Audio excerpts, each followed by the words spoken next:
Au cœur des batailles du War Master GT émergent quelques listes exceptionnelles. La liste arrivant à la première place est Aeldari. Vous verrez, dans ce top 4, on a pas mal d'Aeldari, donc sur les suivantes, je vais passer beaucoup plus rapidement. Pour cette première liste, on commence avec un autarque saut de voie, en seigneur de guerre, cumulant un point de commandement à votre phase de commandement et renforçant vos tests de commandement. Oui, il y a pas mal de fois le mot commandement, mais il renforce aussi les tests de Battle Shock. On continue avec un grand prophète, doté du pouvoir unique de transformer un simple dé du destin en un prodigieux 6 non modifié par tour. De plus, sa présence confère également une robustesse accrue à une unité, infligeant un malus de -1 aux attaques qui cherchent à la blesser. Rejoignant cette assemblée de personnages, le grand prophète coureur céleste, doué de la même capacité de métamorphose du destin, en 6 non modifiés par tour. Lors de votre phase de commandement, il accorde une relance à vos jets pour toucher sur une unité alliée. L'élégante gemme du phénix amplifie son impact en vous autorisant à le réanimer sur un 2+, avec toute sa vitalité. Bien sûr, la première fois qu'il est terrassé. On continue avec Illic Nightspear. Grâce à son art du tir perfectionné, il apporte la relance au jet pour blesser de son unité. Son ombre protectrice limite la portée ennemie à 12 pouces, garantissant leur impuissance face à son unité.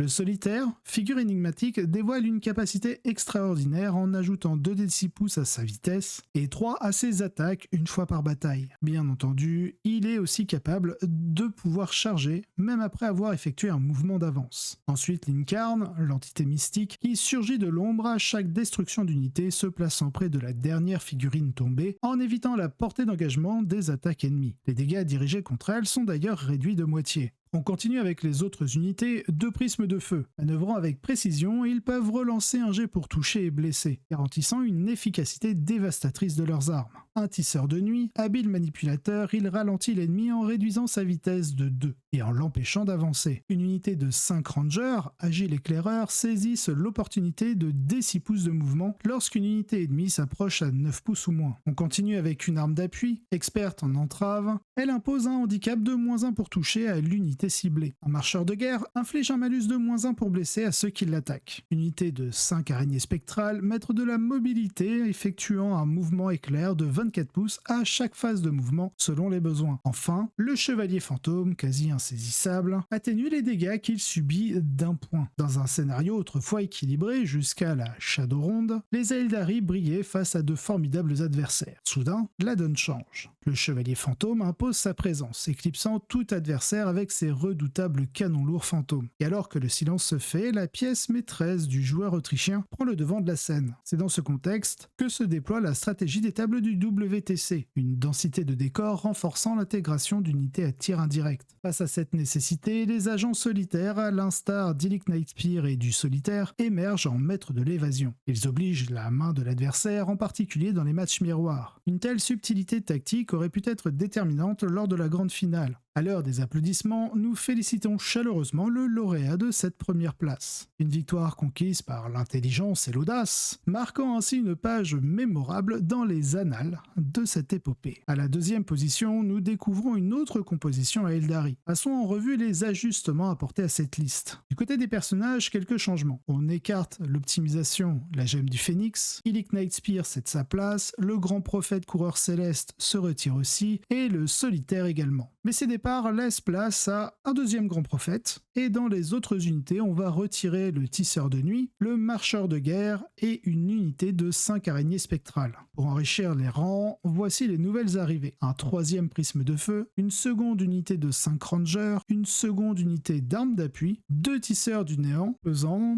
sur les tests de Battle Shock de l'unité ennemie touchée. Une Viper capable de priver une unité touchée de l'abri du couvert, et voilà. Cette refonte conduit à une liste à Aeldari résolument plus oppressante, complétant habilement le chevalier fantôme avec une multitude d'unités de tir capables de submerger l'adversaire. Cette stratégie s'est révélée inestimable pour Fred Otto tout au long du tournoi, propulsant son ascension dès les rondes suisses où il s'est positionné en tête du classement, échappant ainsi à la Shadowronde, car celle-ci existe pour pouvoir déterminer un top 8 à la base, mais en l'occurrence pour le War Master pour déterminer un top 4 afin d'avoir des demi-finales et une finale. D'ailleurs, en demi-finale, final, une victoire sans appel de 20-0 atteste de sa maîtrise de la liste, faisant place à un combat acharné contre une autre liste Chevalier Fantôme en finale, qui, finalement, le privera du titre ultime. Un salut tout particulier pour sa remarquable performance et sa brillante deuxième place. Et puisqu'il est difficile de se lasser de l'excellence, nous découvrons à la troisième place une nouvelle mouture à Aeldari. Les personnages vénérés de la liste précédente persistent, et avec une touche de raffinement, un grand prophète cède la place à un grand prophète coureur céleste, arborant désormais fièrement la gemme du phénix. De plus, l'autarque Saute-Voix est renforcé par l'ajout de l'optimisation messager de la destinée, lui octroyant le pouvoir de transformer l'un de ses jets de touche, de blessure ou de sauvegarde en un inaltérable 6. Dans les unités, des retraits sont opérés. Prisme de feu, 2 unités de ranger, 2 armes d'appui, 2 tisseurs du néant. Les nouvelles entrées s'annoncent sous la forme de 2 tisseurs de nuit, une unité de 5 Shadow Spectre experts de la mobilité car ils peuvent effectuer un mouvement de 6 pouces après avoir tiré, un marcheur de guerre, une unité de 5 araignées spectrales. Voilà, un chevalier fantôme revisité fusionnant avec une cohorte d'unités rapides et efficaces. Les listes Aeldari ne cessent de fasciner, ou d'agacer, selon vos préférences. Bon, en tout cas, bravo à leur créateur pour cette remarquable troisième place qui couronne une construction stratégique exceptionnelle. Bon, j'espère quand même que vous avez un peu discerné mon sarcasme à propos des Aeldari, et que cela reste un brin ironique. Bon, maintenant, plongeons dans ce qui est réellement captivant,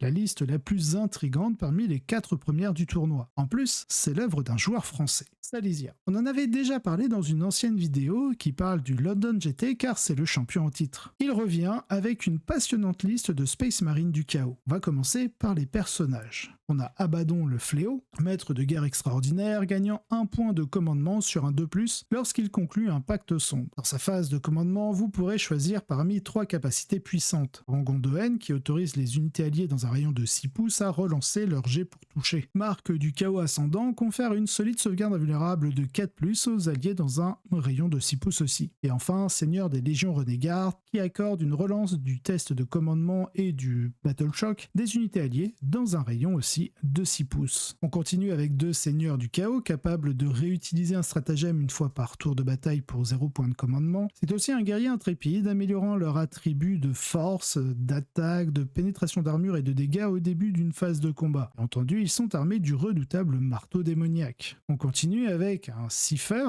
perturbateur stratégique, augmentant le coût d'un stratagème de votre adversaire. Il déchaîne l'enfer sur les ennemis, osant tirer sur des unités alliées dans un rayon de 3 pouces, transformant la défense en offensive. Maintenant, explorons les unités de ligne. 2 unités de 10 cultistes du chaos portant la marque de Tsinch. Les cultistes déchaînent des touches fatales grâce au pacte sombre, avec des touches critiques s'activant sur un 5+, au lieu du 6 habituel, en plus de pouvoir garder le contrôle des objectifs si jamais ils s'en éloignent. En transport dédié, nous retrouvons un Rhino du chaos, béni par la marque de Nurgle, qui vous permet d'avoir les touches soutenues du pacte sombre de ce transport qui s'élève sur des touches critiques à 5+, au lieu de 6. Maintenant, regardons les autres unités. On commence avec 2 unités de 5 élus, portant la marque universelle du chaos. Ces unités d'élite possèdent le pouvoir de relancer les 1 pour toucher grâce à cela. Et ils sont d'ailleurs capables de tirer et de charger, même après avoir avancé ou désengagé. 3 Féroces Centaurus, ces machines impitoyables peuvent exploiter le pouvoir des blessures dévastatrices, mais ils gagnent aussi à risque. Un complément parfait pour les armes à distance dégâts 3 dont ils sont équipés. 2 d'entre eux portent la marque de Nurgle, tandis que le 3e arbore la marque universelle du chaos. On continue avec une unité de 4 oblitérateurs, affichant la marque universelle du chaos. Ces unités puissantes peuvent déclencher des tirs indirects une fois par bataille, semant le chaos dans les rangs ennemis. Une unité de 4 possédés, aussi en marque universelle du chaos, ces unités deviennent mortelles grâce au pacte sombre, acquérant la capacité de causer des blessures dévastatrices. Puis nous finissons cette liste avec un allié énigmatique qui renforce cet ensemble redoutable, le Mystificateur, maître de la guerre psychologique, exploitant la peur des ennemis pour provoquer des tests de Battle Shock et l'impossibilité de le cibler. Durant la phase de tir ennemi, il exerce une influence à distance, entravant la précision et, en un coup du destin, les empêchant de tirer. Ces Space Marines du chaos, sous le commandement de Salysia, complètent le top 4, décrochant le titre héroïque de joueur non Aeldari le mieux placé. Pour ceux qui ne sont pas familiers avec la stratégie, les Ferrocentaurus prospèrent sous la marque de Nurgle, tandis qu'un autre assume la marque universelle du chaos, pour les relances de touches et de blessures. Avec Abaddon à la tête, les deux Ferrocentaurus de Nurgle créent une tempête de destruction, constituant un adversaire redoutable même pour les Aeldari. Les Obliterators amplifient cette synergie, apportant des capacités de frappe en profondeur assez explosives. Un Rhino du chaos rôde, prêt à contrecharger avec ses élus et seigneurs du chaos embarqués. Puis, n'oubliez pas, il y a Cypher et le Mystificateur, des agents solitaires ajoutant résilience et perturbation au plan de l'adversaire.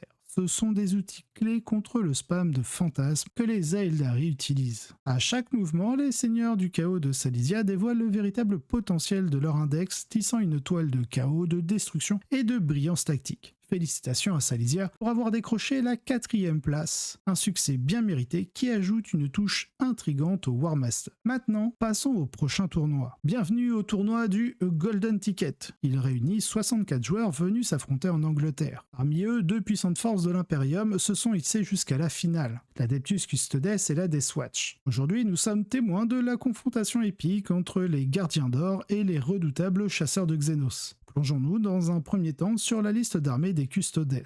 Tout commence, comme d'habitude, avec les personnages. 2 champions des lames, capables de relancer leur jet d'avance et de charge, mais leur véritable atout réside dans leur capacité à usage unique pour charger après avoir avancé et à l'utilisation du stratagème d'intervention héroïque pour 0 point de commandement. De plus, avec l'optimisation de la lame voilée, ces attaques atteignent des sommets de létalité, tandis qu'ils peuvent également tripler leur contrôle d'objectif à un moment crucial de la bataille. Le capitaine Rempart est un leader hors pair, pouvant déclencher un kata supplémentaire pour son unité au début de la phase de combat. Il aura l'optimisation du chasseur inlassable qui offre une bonne mobilité, lui permettant de tirer et charger après un désengagement, ainsi que d'effectuer un mouvement normal après la fin d'un mouvement d'une unité adverse à 9 pouces. Le grand Trajan Valoris, seigneur de guerre de la liste, brille par sa capacité à ignorer tous les modificateurs aux caractéristiques de son unité, sauf les sauvegardes. De plus, il peut déclencher l'un des 3 puissants bonus, renforçant son arme de mêlée, obtenant une invulnérable de plus, ou alors permettant à son unité de combattre en premier. Du côté des unités de ligne, ce sera assez simple. On a une grande unité de 9 et 2 unités de 4 gardes custodiens dotées d'une Vexilla. Elles peuvent relancer les jets pour blesser, ou même tirer 2 fois au cours d'un tour de bataille. On retrouve une unité de 5 prosécuteurs pouvant défier les psycheurs et leurs attaques psychiques. Pour ce qui est des autres unités, on aura une unité de 2 Alarus custodiens, une force d'élite pouvant relancer les jets pour blesser contre les personnages, monstres et véhicules, tandis que leur capacité à se retirer du champ de bataille pour revenir en renfort est un atout tactique puissant. L'unité de 6 veilleurs custodiens dirigée par un personnage inflige des malus aux attaques visant à les blesser. De plus, leur capacité unique d'insensible à la douleur 4+, renforce leur résilience sur le champ de bataille. Passons maintenant aux unités alliées. Nous avons une assassine Calidus, redoutable et insaisissable, pouvant augmenter le coût d'un stratagème adverse tout en se retirant du champ de bataille pour revenir plus tard avec une précision meurtrière. L'assassin Vindicar, qui excelle dans l'élimination de cibles clés, ajoute des dégâts dévastateurs aux touches critiques et sape la résistance morale de ses ennemis. Son fusil Exitus d'ailleurs peut même ignorer toute sauvegarde, mais cela une seule fois par bataille. Et enfin, l'unité Exaction, équipée d'un medikit et d'une masse, apporte un maintien de l'objectif dans votre zone de déploiement. Maintenant, tournons notre attention vers la Deathwatch, une force tout aussi redoutable qui se dresse en face. Au cœur de cette force, nous retrouvons des personnages exceptionnels. L'archiviste Phobos, maître des arts psychiques, offre à son unité une insensible à douleur de 4+, contre les attaques psychiques. De plus, sa capacité de rester hors de portée à plus de 12 pouces apporte une couche supplémentaire de protection pour l'unité d'infiltrator qui l'accompagnera. Le capitaine Primaris, il peut déclencher un stratagème additionnel une fois par tour de bataille pour 0 point de commandement, même s'il a déjà été utilisé. Sa maîtrise des combats lui permet d'ajouter 3 à sa caractéristique d'attaque d'armes de mêlée, tout en bénéficiant des blessures dévastatrices. On passe ensuite au maître du guet, qui sera le seigneur de guerre de cette liste. Il combine habilement les capacités de tir et de charge. Une fois par bataille, il peut même augmenter le coût d'un stratagème utilisé par l'adversaire, perturbant ainsi leur plan. Les vétérans de la Deathwatch, au nombre de 3 unités de 10, constituent le fer de lance de la Deathwatch. Ils sont capables de relancer les jets pour toucher de 1 ou complètement si l'ennemi n'appartient ni à l'Imperium ou au chaos. Dans les autres unités, on ajoute une unité de 10 désolation. Lorsqu'elle reste immobile, elle ignore les malus de tir indirect et gagne la précieuse capacité d'ignorer le couvert. Une unité de 10 Hellblaster offrant offrant une riposte mortelle lorsqu'une figurine est détruite. Sur 3+, elle peut toujours tirer sur ses ennemis. Les Inceptors, en 2 unités de 3, maîtrisent l'art de la frappe en profondeur, bien qu'ils ne puissent pas charger s'il arrive à 3 pouces des unités ennemies. Dans tous les cas, cela permet de valider de nombreux objectifs, souvent dans la zone de déploiement adverse. On continue avec une unité de 5 infiltrateurs qui ont une mission très claire: empêcher toute unité ennemie de se rapprocher à moins de 12 pouces, garantissant ainsi le contrôle du champ de bataille. Enfin, les 2 Landspeeders ajoutent une mobilité fulgurante. En ciblant une unité visible, les armes à déflagration, bonjour les désolations, de l'armée deviennent d'autant plus meurtrières, avec un bonus de +1 pour toucher et la capacité d'ignorer le couvert. Dans l'arène de l'Imperium, une bataille d'élite est sur le point de se dérouler. De forces incomparables s'apprêtent à en découdre, chacune maîtrisant l'art du combat et pour l'une d'elles, celui de l'artillerie. Du côté des Custodes, cette configuration stratégique s'avère particulièrement dévastatrice. 3 personnages distincts apportent des améliorations de mobilité. 2 champions des lames assurent les avances charge optimales, tandis que le capitaine Rempart en chasseur inlassable leur confère une flexibilité redoutable. L'adversaire aura à peine le temps d'infliger suffisamment de dégâts avant d'être submergé par l'Host d'Or. Une fois engagé, l'issue de la bataille semble assez inéluctable,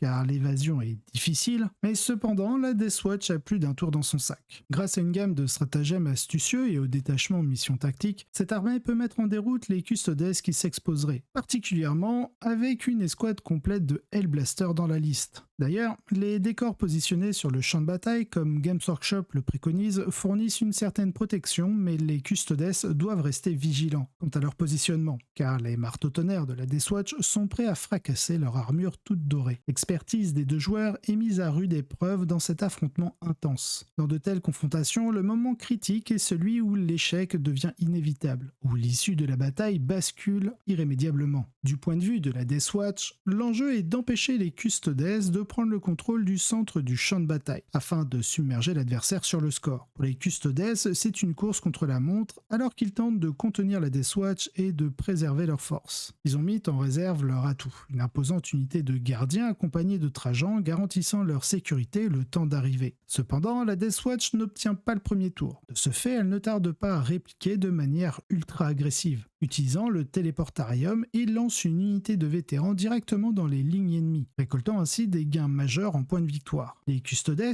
initialement sous pression, reprennent peu à peu l'ascendant, fauchant les rangs de la Deathwatch plus rapidement que prévu. Le match se joue sur le fil du rasoir, avec la Deathwatch qui parvient tout juste à marquer quelques points cruciaux et à décrocher la victoire, malgré une montée en puissance des Custodes dans les derniers tours. Une bataille qui restera gravée à jamais, une légende de l'Imperium qui perdura à travers les âges. Car le score est très minime. Victoire de la Deathwatch, 81-80. À la première place, nous retrouvons notre joueur Deathwatch. Pour ce qui est de l'affrontement, des armes, beaucoup d'armes et quelques marteaux pour varier les plaisirs. Il faut la durabilité des Custodes pour résister à la puissance de feu de cette liste, et en combinant cela avec des outils de mobilité et quelques choix assez sournois comme les infiltrateurs transformés en agents solitaires par l'archiviste, on obtient une armée incroyablement menaçante, pouvant rapidement prendre l'avantage dans les parties les plus difficiles, comme l'a démontré cette stratégie agressive lors de la finale. Félicitations pour avoir remporté la première place et le ticket d'or pour le championnat du monde en solo à Atlanta. À la seconde place, nous retrouvons notre joueur Custodes. Jouer contre des Custodes peut être un peu comme affronter un mur de briques à main nue. Le plan semble particulièrement bien adapté au schéma de Games Workshop, et l'ajout d'une Calidus pour perturber les stratagèmes adverses semble avoir bien fonctionné. Une performance fantastique, surtout si l'on tient compte du fait que la marche finale était très mince. Nous finirons cet épisode avec une liste Space Wolf. Oui, vous m'avez bien compris. Depuis un moment, j'essaye d'articuler une liste avec Bjorn, une Calidus afin d'avoir un double Vect et Ragnar, mais le temps m'a bien manqué et je n'ai pas poussé la réflexion plus loin. Alors, je suis ravi de constater que je n'étais pas sur une mauvaise piste. Bravo à Matthew McCurdy pour sa 3e place avec une liste Space Wolf en Gladius. Car oui, il ne faut pas se leurrer, notre détachement est un enfer sans nom. Plongeons au cœur du combat avec une incroyable liste d'armées Space Wolf. Dans les chefs de cette redoutable horde, nous retrouvons Bjorn Main Funeste, le seigneur de guerre, réduisant les dégâts subis de moitié et perturbant les plans adverses sur ses stratagèmes. Un prêtre de fer, capable de restaurer des points de vie tout en améliorant via la discipline du bolter les l'efficacité au combat de son unité. Ragnar Crinière Noire conférant à son unité la possibilité d'avancer et de charger tout en devenant plus meurtrier à chaque mouvement de charge. Un chef de bataille, garde-loup sur Loutonnerre, un commandant perfectionnant les attaques de son unité grâce aux touches fatales et aussi doté de tactiques pour déplacer son unité tout en pouvant engager l'ennemi. Un seigneur loup sur Loutonnerre, toujours prêt à renforcer les rangs de ses troupes avec des stratagèmes opportuns et améliorer leur avance et la charge de ses guerriers. Parmi les autres unités, une unité de 4 serviteurs Astartes équipés de multifuseurs soutenus par le prêtre de fer atteignent ainsi une précision accrue. Une unité de 6 Blade Guard qui, au cœur du combat, ont le choix entre renforcer leur brutalité ou leur défense. 2 unités de 5 désolations, en restant immobiles, ils peuvent échapper au malus du tir indirect et pouvant ignorer le bénéfice du couvert. Une unité de 3 Inceptors, maîtres de l'assaut depuis les cieux, arrivant à 3 pouces des unités ennemies mais ne pouvant pas charger s'ils font ça. Une unité de 5 infiltrateurs qui contrôlent le champ de bataille en empêchant les renforts ennemis d'approcher de trop près. L'unité de 6 longs crocs possédant complètement des multifuseurs et un fuseur tout simple sur le chef, pouvant changer une touche ratée en une réussite critique et relançant les 1 pour toucher contre une unité ennemie choisie s'ils sont restés immobiles. On rajoute un répulsor qui offre une opportunité d'embarquement pendant les charges adverses. La cavalerie Loutonnerre devenant encore plus dévastatrice après une charge en augmentant les caractéristiques de dégâts de l'unité. En guise d'allié, on revient sur une assassine Calidus perturbant les plans ennemis grâce à l'altération d'un stratagème adverse et à la moindre demande du vénérable seigneur de guerre, elle peut se retirer du champ de bataille et revenir ultérieurement. Aujourd'hui, nous plongeons au cœur de la stratégie exceptionnelle qui a propulsé Matthew McCurdy sur le podium. Sa maîtrise des Space Wolves et son ingéniosité tactique sont à l'honneur. Cette performance remarquable démontre comment exploiter habilement les fiches techniques d'un chapitre qui me tient à cœur. En tête d'affiche, Bjorn moins funeste, une force à part entière. Associé à doyen tacticien et une Calidus, cet ensemble dynamique augmente le coût des stratagèmes adverses de plus de points de commandement, un renversement de situation pouvant changer le cours d'une partie décisive, particulièrement contre le fantasme des Aeldari. Bjorn reste une force défensive, une menace de contre-charge cruciale pour protéger votre zone de déploiement. Suivi d'un prêtre de fer, amélioré par la discipline du polter, il forme un duo puissant aux côtés des serviteurs Astartes et de l'unité de Loncro. La liste brille avec 2 menaces itinérantes de plus. D'une part, les Blade Guard sous l'égide de Ragnar Crinière Noire deviennent une force redoutable. Leur avance et charge leur permettent d'atteindre des points critiques du champ de bataille, tandis que Ragnar est amplifié par leur relance de touche, transformant chaque coup en un déferlement de fureur. L'unité de cavalerie Loutonnerre est un joyau de technicité, souvent sous-estimé, mais d'une grande efficacité. La présence de 2 personnages portant des marteaux profite grandement du bonus de plus 1 dégât à la charge, tout en étant en tandem avec les touches fatales du chef de bataille. Cela crée une combinaison explosive, surtout lorsque le stratagème tactique d'escouade est déployé. L'ensemble de la liste est imprégné de l'esprit et du style de combat si caractéristique au Space Wolf. Mais félicitations à Matthew McCurdy pour avoir persévéré, l'emmenant vers la 3e place et démontrant que la victoire appartient à ceux qui savent exploiter les ressources à leur disposition. J'espère que cet épisode vous a plu. Si c'est le cas, n'hésitez pas à vous abonner, liker et partager la vidéo. Cela aide énormément au développement de la chaîne. Dans tous les cas, je vous souhaite un excellent wargame.